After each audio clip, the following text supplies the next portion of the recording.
Chegamos a mais um vídeo de domingo, e se é domingo, você que sempre me acompanha por aqui em dias como esse já sabe que hoje eu trago os preparativos e as projeções para mais uma semana, para que você não seja pego de surpresa e, claro, defina os seus devidos alertas aos principais dados econômicos que tendem a influenciar os mercados e trazer volatilidade. Além disso, falaremos um pouquinho sobre as últimas notícias da questão tarifária envolvendo os Estados Unidos e dessa vez a zona do euro. Parecia que as coisas estavam muito calmas e nessa última sexta-feira o Donald Trump movimentou o mercado novamente. Eu trago em detalhes para vocês o que está acontecendo e como isso pode influenciar o mercado durante os próximos dias. Tudo isso e muito mais logo após a vinheta. Vambora!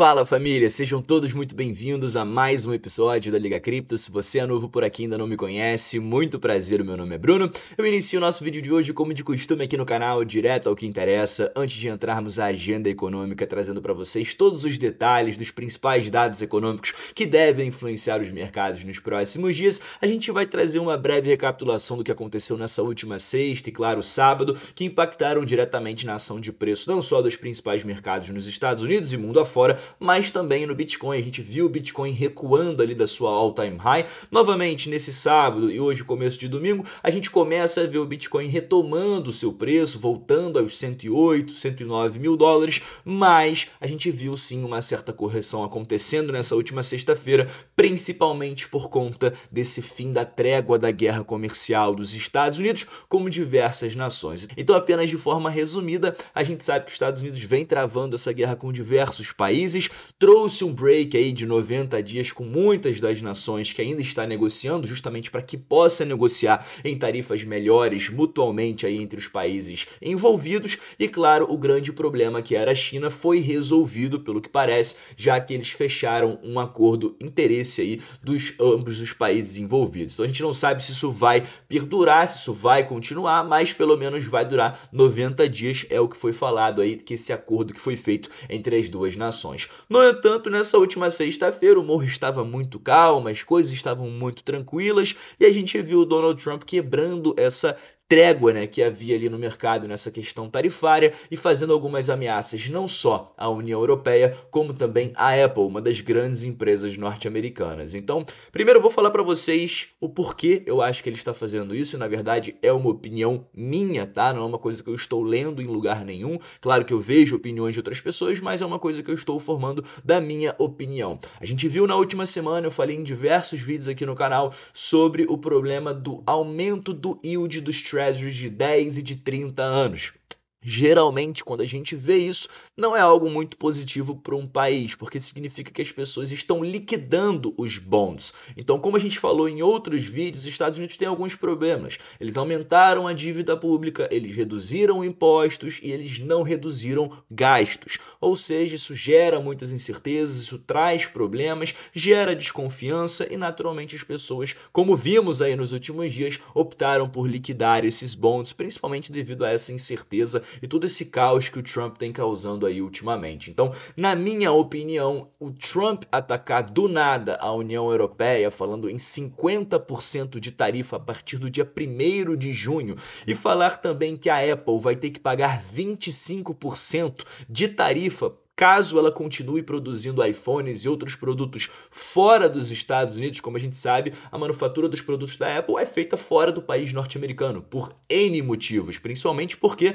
geralmente essa mão de obra não é muito qualificada. E nos Estados Unidos não existem, né, essas pessoas para realizar essa mão de obra. E, inclusive, é uma coisa, né, um pouco contraditória, porque o Trump não quer os imigrantes, não quer essas pessoas, né, que poderiam realizar esse tipo de trabalho, mas quer que a Apple faça esse produto no país norte-americano, gerando empregos, né? É o que ele pelo menos fala quando ele ataca a Apple. Ele quer que esses produtos venham a ser produzidos no país norte-americano, traga essa manufatura de volta e então ele possa gerar empregos a partir disso. É uma coisa um pouco contraditória, a gente já falou sobre isso em outros vídeos aqui no canal, mas é o que ele vem falando de momento. E na minha opinião, ele está fazendo isso justamente para que a gente veja um possível crash aí no mercado, uma possível queda no mercado, para que as pessoas estejam inseguras com o mercado de renda variável e o futuro das ações, como por exemplo da Apple, e então recorram aos famosos Treasuries. Isso acontecendo, a gente poderia ver os Treasuries caindo em yield, como já aconteceu nessa última sexta-feira, estava chegando em níveis muito altos,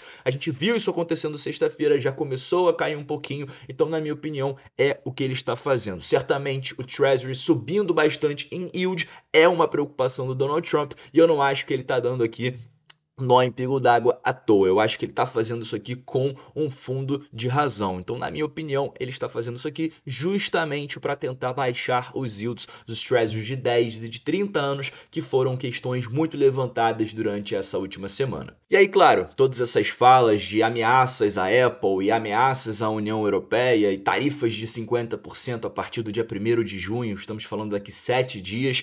Bom, é claro que isso tudo traz um temor, traz um medo, traz uma incerteza, e com isso o Bitcoin também sofreu na sua ação de preço. Vimos uma breve correção na sexta-feira, perdurando até o sábado. Hoje, sábado, que eu inclusive estou gravando esse vídeo durante o sábado, a gente viu o Bitcoin se recuperando um pouquinho, voltando aí aos 108 mil dólares, e parece que está retomando ali a sua confiança, o seu otimismo, diferente, na minha opinião, do mercado americano. A gente muito provavelmente vai ver aí uma certa instabilidade durante essa semana, principalmente porque amanhã, domingo, eu estou gravando esse vídeo no sábado, tá? E esse vídeo vai ao ar no domingo, mas no domingo a gente vai ver o discurso do Jerome Powell, que é o presidente do Fed, e naturalmente quando ele fala, a gente vê o mercado de renda variável trazendo movimentações. Como os principais mercados de renda variável estarão fechados, o Bitcoin nunca dorme. Então a gente deve ver essa flutuação de preço no mercado dos criptoativos já no domingo. Ele vai falar durante a parte da tarde. E aí, só para vocês terem uma ideia, o que ele vai falar, pelo menos é o que dizem aqui, é em relação ao crescimento da economia, a inflação, o desemprego, o mercado de trabalho, mudanças possivelmente na relação da taxa de juros norte-americana. Deve comentar um pouquinho sobre essa situação dos Treasuries de 10 e de 30 anos, que é uma questão que vem sendo muito levantada nos últimos dias. Então, geralmente, quando o Jerome Powell fala, o mercado escuta e geralmente reage bastante. Ele geralmente fala durante os dias úteis da semana. Dessa vez vai ser diferente, mas a gente deve ver isso tudo refletindo nos mercados a partir da reabertura dos mercados de renda variável tradicionais nos Estados Unidos somente na terça-feira, porque na segunda veremos feriado de Memorial Day e então as bolsas não abrem. Então, o mercado muito provavelmente na terça-feira ele vai, de certa forma, digerir as falas que foram trazidas pelo Jerome Powell no domingo, como também, é claro, essa questão tarifária, essa guerra tarifária, esse fim da trégua trazido aí pelo Trump em relação à União Europeia. Então é bem possível, novamente, esse vídeo está sendo gravado no sábado, que no domingo a gente inclusive veja novidades, possivelmente falas do presidente dos Estados Unidos, Donald Trump, novidades, questões, né, dessa questão da União Europeia, quem sabe eles até pensando em retaliar. Então, novidades poderão surgir. Eu estou gravando esse vídeo com um pouco de antecedência, porque amanhã vou estar no avião. Vocês podem notar aqui que o cenário está um pouco diferente. Eu não estou no Rio de Janeiro, local onde eu vivo, onde eu moro, mas não poderia deixar de trazer aqui essas novidades para vocês e esse material que a gente sempre traz aos domingos. Mas, dando continuidade aqui, galera, vamos entrar dentro da agenda econômica só para vocês terem uma ideia do que veremos em relação a dados econômicos. É nesse momento que você pega aquele seu bloquinho, a sua caneta e faça as suas devidas anotações para não ser pego de surpresa. Então, apenas recapitulando, domingo, discurso do Jerome Powell, a gente não vai ver isso refletindo nos mercados segunda porque é feriado, mas terça-feira isso deve começar já logo pela manhã, movimentando bastante. Além disso, na terça, na quarta, na quinta e na sexta, veremos falas de membros ligados ao FOMC. Como a gente sabe, geralmente quando eles falam, o mercado também balança, então é importante a gente acompanhar. Na terça-feira veremos Kashkari, por exemplo, Williams, Walker, que são membros ligados ao FOMC e têm direito a voto nas próximas reuniões, então eles participam das reuniões. Outras coisas bem interessantes para essa terça-feira, veremos pedidos de bens duráveis e confiança do consumidor. Esse dado tem ficado um pouco abaixo das expectativas. Como a gente sabe, existe uma questão da inflação por conta dessa questão das tarifas, ninguém sabe para onde a inflação vai, existe essa questão do mercado de trabalho, se ele vai continuar robusto ou não, principalmente porque tudo que o Trump vem fazendo vem influenciando as empresas, vem influenciando os preços, está influenciando a vida do americano, então obviamente nesse momento o consumidor ele não se sente confortável, ele senta em cima do dinheiro e ele opta por comprar menos, por consumir menos, então é por isso que a gente vê geralmente em momentos de incerteza a confiança caindo um pouquinho. Na minha opinião, na minha análise, é o que pode acontecer, esse número vir abaixo das projeções já na terça-feira. Na quarta-feira, meio de semana, é importante a gente lembrar que veremos a ata do FOMC referente à última reunião, onde vimos estabilização das taxas. Sempre mais ou menos ali 20 dias depois da reunião do FOMC, a gente acompanha a ata, que é um documento dessa reunião que foi efetuada, onde a gente vê aí mais informações sobre o consenso dos membros votantes, o que foi discutido e quem sabe até mesmo algumas surpresas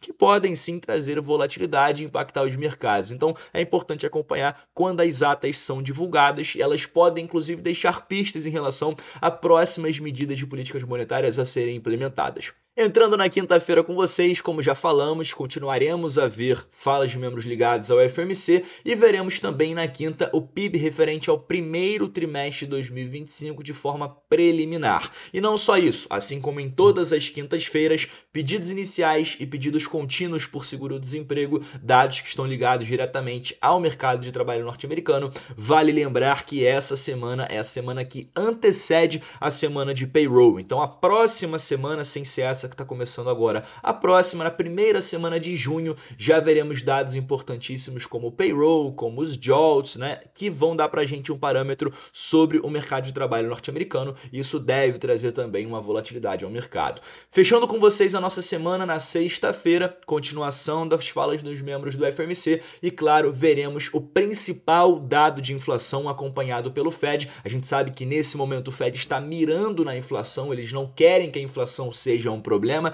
e inclusive por isso que eles estão sendo tão cautelosos nessa questão de não trazer cortes de juros, por isso que o mercado nesse momento especula que corte de juros aconteça somente em setembro, pelo menos nas projeções atuais devido à situação econômica norte-americana. Então eles só vão trazer um corte de juros caso a economia peça que isso aconteça, ou seja, demonstre fraquezas, demonstre dificuldades de desenvolvimento, aí sim eles vão trazer estímulos para que a economia volte a reaquecer. Mas e que dado é esse? Veremos o PCE sendo divulgado na manhã de sexta-feira, enquanto lá na Alemanha, o motor da Europa, veremos o IPC, a inflação ao consumidor. Portanto, sexta-feira, dia de inflação lá na Europa, como também nos Estados Unidos, então um dia muito importante, além também de marcar para a gente o último dia útil da semana, o que por si só já atrai volatilidade a todo o mercado. Bom, a gente vai chegando ao fim do nosso vídeo de hoje, apenas comentando a importância desse Genius Act, como a gente já comentou durante os últimos vídeos, que está diretamente relacionado à regulamentação de stablecoins nos Estados Unidos. Eu acho que isso pode ser uma coisa grandiosa para o mercado cripto. A gente até comentou no meu último vídeo sobre a Ripple se envolvendo nesse cenário, querendo comprar a Circle para de fato ter em sua posse a USDC, uma das stablecoins mais comercializadas no mercado cripto. E a gente viu o secretário do Tesouro americano, Scott Bessent, falando que os Estados Unidos estão entrando de cabeça nos digital assets, ou seja, nos ativos digitais, e passando essa stablecoin bill é apenas o início. É por essas e outras que eu já falei para vocês que eu estou investindo em projetos cripto de empresas norte-americanas. Então, SUI, Solana, XRP, dentre outras que estão ligadas ao governo Trump, que estão ligadas a pessoas do governo Trump, porque naturalmente eles vão olhar para esses projetos, vão trazer eventuais parcerias, e por isso eu estou acumulando esses que eu já comentei, dentre outros que já falamos aqui no canal, como Algorand, enfim. Mas, finalizando para vocês o nosso vídeo, uma promoção aqui que ainda está ativa, que você pode aproveitar na Bybit. Se você ainda não pediu o seu cartão, você pode pedir e olhar aqui embaixo na descrição do vídeo todas as regrinhas para receber um mega cashback aí no momento de depositar os seus primeiros $100, gastar os seus primeiros $100 no cartão e receber um cashback aí bem bacana da corretora, que é por tempo limitado. Aqui embaixo, como eu já comentei, estão todas as regras. Dito isso, família, eu fico por aqui. Agradeço a você que ficou comigo até o fim desse vídeo e te encontro numa próxima.